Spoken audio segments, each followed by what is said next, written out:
Look, there's an awful lot to unpack here. We've got a great lineup for you. CNN's chief international security correspondent, Nick Payton-Walsh, is in Kyiv. Our global affairs analyst, Kim Dozier, is in Washington for you. And Nigel Gould Davies is a senior fellow on Russia and Eurasia at the International Institute for Strategic Studies. He joins us from London today. Thank you all. Nick, let's start with you. You've been reporting this week from a titanium mine in Ukraine. Walk us through the realities of Ukraine's natural resources on the ground as we understand them. Yeah, I mean, the first thing to point out, Becky, is that this deal that will be, it seems, signed, or at least part of a signing ceremony between President Zelenskyy and Trump in just about an hour or but later, is pretty toothless. It refers to the relevant resources and says that they will be further described in an agreement that will begin to be negotiated when this first framework agreement is indeed signed. And it provides none of the security guarantees Ukraine wanted either. So neither side getting, it seems, the concrete numbers or promises that they wanted out of this document. But it gets really Zelenskyy and Trump over the first hurdle here and the chance to meet face to face and try and repair that relationship, essentially getting Ukraine back to where it was 6 weeks ago, but also Zelenskyy in a room with Trump before Vladimir Putin, the Kremlin head. So yeah, now we have to deal with exactly what might there be in Ukraine that could potentially begin what the Trump administration calls repayments and what the Kiev team call a reconstruction investment fund for Ukraine. Now, as you say, the estimates, the geological information being used is from 1946 and 1960 by Ukraine's own admission, and there are differing numbers. Lithium is something that they're said to have had about 3% of global reserves by their estimation. They are bigger when it comes to titanium, rare earth metals. That's something that's become so part of Trump's lexicon around this, part of really of a sales pitch back in November, part of the victory plan that Zelenskyy presented to the Biden administration back then was to point towards these. Bigger question marks over that. The USGS geological survey has suggested there might be scandium in Ukraine, but other questions hang over the other extent of rare earth metals indeed that they have. But there are larger questions really just simply about investment and the functionality of industry here. We were at one titanium mine yesterday where sometimes they only operate for 3 hours a day because Russian airstrikes have taken out so much of the electricity grid. Here's what the director of that plant had to say. Зараз ми не знаємо, як буде відбуватися наша робота навіть завтра. Бо щодня ми бачимо, як руйнується енергосистема України. І наше підприємство зараз дуже нестабільне, і це приводить до дуже високої собівартості нашої продукції. Some of the notions of what Ukraine could potentially put into this fund, however it's divided, fantastical really, particularly President Trump's notion of $500 billion. They're going to need massive investment. Indeed, that mine we just saw there would hugely welcome American money to modernize its machinery. Huge investment, peace, stability, then infrastructure. They're going to need electricity, frankly, to get cheaper in that titanium mine to increase their profit margins. And of course, they're going to need to find men demobilized and able to go back to the mines. It's an enormously complex road ahead just to get the industry back on its feet again after the war, and then you have to work out global pricing, the cost of production and extraction, proven resources versus estimated resources. It's a messy road ahead, and I think to some degree what we're seeing now with this framework agreement is a bid to kind of gloss over all of that, get Washington-Kiev's relationship back on track, let Zelenskyy simply ask Trump, are you going to support me like Biden did? That's the question he really wants to have answered, and then they can deal with the complexity of what resources they're even talking about further down the line. Becky? Stand by, Nick. I want to bring Kim in at this point. Donald Trump himself, Kim, acknowledging uncertainty around all of this. Just have a listen. When it comes to that, you dig and maybe things aren't there like you think they're there, but we'll be spending a lot of time there. It'll be great for Ukraine. It's like a huge economic development project, so it'll be good for both countries. This is all about a deal, isn't it, at this point? How much of this is politics for Donald Trump? Something that he can sell as a big win, Kim, to the American people? Yeah, it certainly is. Look, past Trump administration officials have told me the way they've gotten Trump to fasten on to international relations is to explain them through the lens of business. So essentially, they've sold continuing support for Ukraine through the lens of this is win-win for the U.S. We'll be able to exploit these rare earth minerals that currently China has the lock on about 70% of all the world's rare earth minerals and the capacity for refining them. So Trump wants to be able to tell his base, not only am I not spending your money needlessly, I'm making U.S. businesses money. And Zelenskyy has to basically lump it. But here's the thing. Zelenskyy needs security guarantees, and so do the U.S. businesses that Trump wants to do business there. One of the main ways that the U.S. invests in mining and minerals overseas is through the Defense Finance Corporation, and that issues things like risk insurance, debt loan guarantees, and those things will be very costly unless the U.S. continues to provide intelligence support, like the location of Russian troops that's doing right now for Ukraine, and also continues to license Ukraine's use of things like the Patriot missile system and provide some ammunition for those systems, because even some of those systems that are being provided by European countries, that's only being done because the U.S. has said, yes, you can use our systems that we gave to you for Ukraine. So that's what Zelenskyy needs out of this deal eventually, possibly not today. Yeah, that's fascinating, and it begins to sort of expose perhaps some of the thinking behind Zelenskyy's positioning on this. Nigel, let me bring you in here. President Trump does seem to think that, or am I right in saying this, that Russia wouldn't act if American companies are in Ukraine. At least let's have a listen. It's a great deal for Ukraine, too, because they get us over there. We're going to be working over there. We'll be on the land. And, you know, in that way, there's sort of automatic security because nobody's going to be messing around with our people.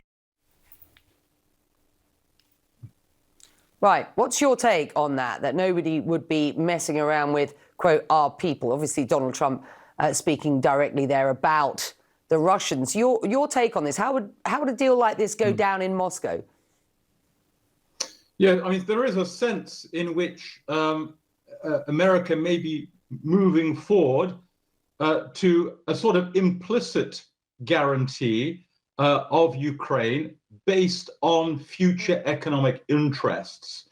Now, I mean, one problem with that argument is that there are certainly other times and places where Western, including American economic interests, businesses and so on, have suffered severe damage in wartime through invasion. There were lots of Western businesses, including American ones, in Ukraine before February 2022, for example. So if one is looking at precedent alone, it's clearly no guarantee at all. Secondly, there's a long, long way between an agreement being signed in principle to develop and explore these mineral deposits on the one hand, and on the other, there being a tangible American mining presence and infrastructure and people of any significance and scale. So it's a slender thread, I would say, to hope for a commercial foundation for an American military guarantee.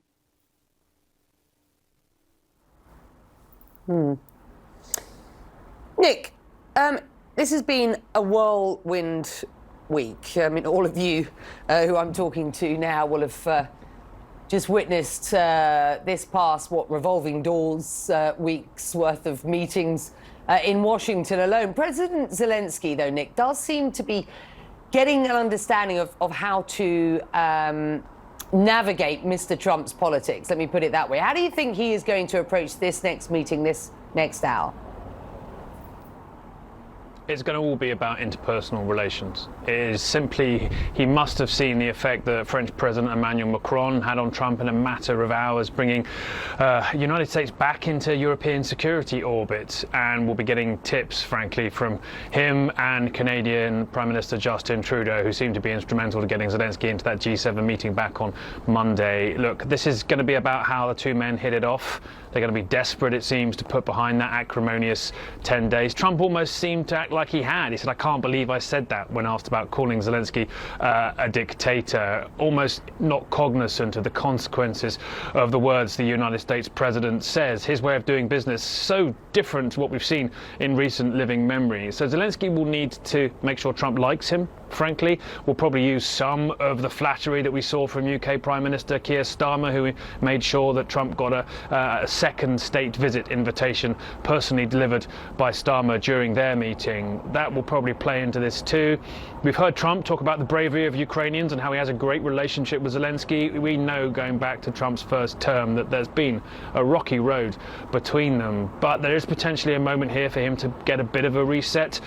He's going to be pleased to be in the room before Putin was, but he's going to have to ask some tough questions. Are you willing to provide the backstop to European peacekeepers that they so urgently say they need to provide the reassurance force that if there is a peace deal that might keep Ukraine feeling it has the back of Europe and maybe NATO? Trump suggested he did have Britain's back, which was kind of half going there, but he didn't commit directly to the kind of Article 5 NATO reassurances that I'm sure those European powers would want. And also Zelenskyy has to flatly ask Trump, are you going to continue the same kind of support we got from the Biden administration? Pretty much the answer to that is likely to be no, because we know that the rare earth deal is about something different in Trump's mind, and that's being repaid what he calls past debt, and Zelenskyy calls that grants they've already got. They've got to get past that ultimate big difference in how they perceive matters here. But we've seen Zelenskyy in the past be quite deft as a politician, adequately charismatic to pull this off. But it is probably the most important moment of his presidency, this meeting coming up here, apart from when he stood in central Kiev at the start of the war and apparently told the Biden administration he didn't need a ride out of here, he needed ammo. This is a key moment for Ukraine fighting off Russian aggression. One final fact, Becky, we mustn't forget, since Trump called Zelenskyy a dictator, 47 Ukrainian civilians have died from Russian strikes and 222 have been injured, according to a count we've done. Becky? Good to have you, Nick. Nick is in Kiev. Thank you. Nigel, Kim, stand by if you will. I want to dig into the potential ramifications of renewed ties now between the US and Russia. This is a sort of, the twin track here.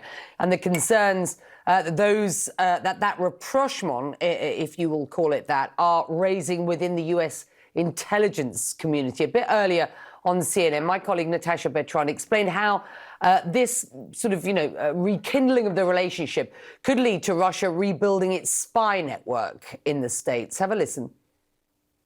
We talked to over half a dozen current and former U.S. officials who told us that Moscow really sees these talks with the U.S. about reestablishing its diplomatic presence on U.S. soil as an opening to rebuild its spy network in the West, which has been decimated over the last several years. Since 2016, over 100 Russian diplomats who the U.S. believed were actually intelligence operatives working under a very thin diplomatic cover have been expelled from the U.S. And of course, there was a mass expulsion of these so-called diplomats. The Europeans said that they were actually also intelligence operatives from European capitals following Russia's invasion of Ukraine in 2022.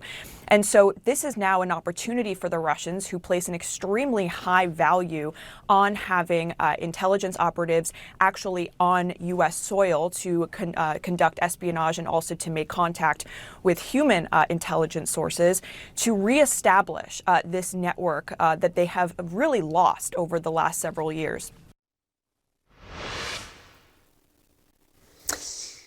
Nigel, do you think Donald Trump is prepared for how Moscow may try to take advantage of any rapprochement? You've actually described what Trump is doing as a strategic surrender. Can you explain? Yeah, and to emphasize, that's not a bit of kind of polemic or rhetoric. There is, in the study of foreign policy negotiations, a very specific sort of term of strategic surrender, which is what countries do when they are trying to stop an aggressor, trying to persuade an aggressor to end a war, and will give up more and more positions in order to achieve that. Well, France did in 1940 or Japan in 1945. Now, America is doing something that looks to me very like that, with the differences, firstly, that it's not America fighting the war, and secondly, that America is in a vastly stronger position compared to Russia, rather than a weakened and nearly defeated power. So there's much mystery about this. Why exactly is America doing this? What does it hope to achieve from the normalization of relations with Russia through a large number of unilateral concessions and the abandonment of long-held positions? Secondly, just why exactly is this so urgent? And there is the real worry that, yes, Putin, who really understands, by professional background and training, understands how to work with, analyze, manipulate individuals, is using the momentum that America is giving him to raise and raise and raise the price to extract from America in return for agreeing an end to the war.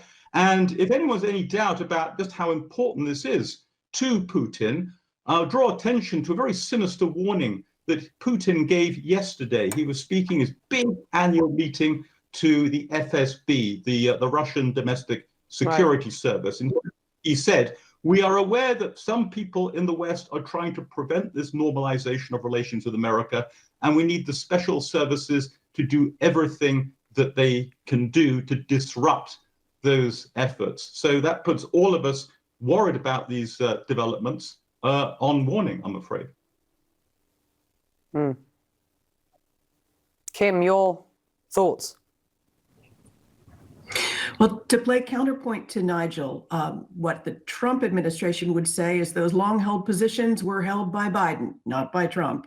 So he feels free to do business with Putin, and also thinks that one of the things you do in the art of the deal is you play nice with the opposition and hopefully lull them into a false sense of security. The other thing, allowing Russians back here also means allowing U.S. Intelligence officers back into Russia. So it is an intelligence opportunity, both following those Russian officials inside the U.S. and seeing who they try to contact, and getting back in touch with human intelligence sources in Russia, because the embassy had been forced to draw down so much in this mutual destruction of both sides and expulsion of diplomats on both sides. So it is an opportunity. What I'm looking for is when they sit down and start deal making with Russia and ask Russia to make territorial sacrifices inside Ukraine, that's when we're going to find out just how patient Trump is with Putin. Because if Putin takes a hard stance and refuses to budge or wants more of Ukraine than Russian forces currently occupy, that's when you could see the worm turn in the White House and Trump's famous anger come out. It's good to have you both. Thank you very much indeed for joining us. Busy times on that Ukraine file, not least for President Zelenskyy, who will be meeting with Donald Trump in about 40 minutes' time. That's at least the schedule in Washington at the White House. Thank you both.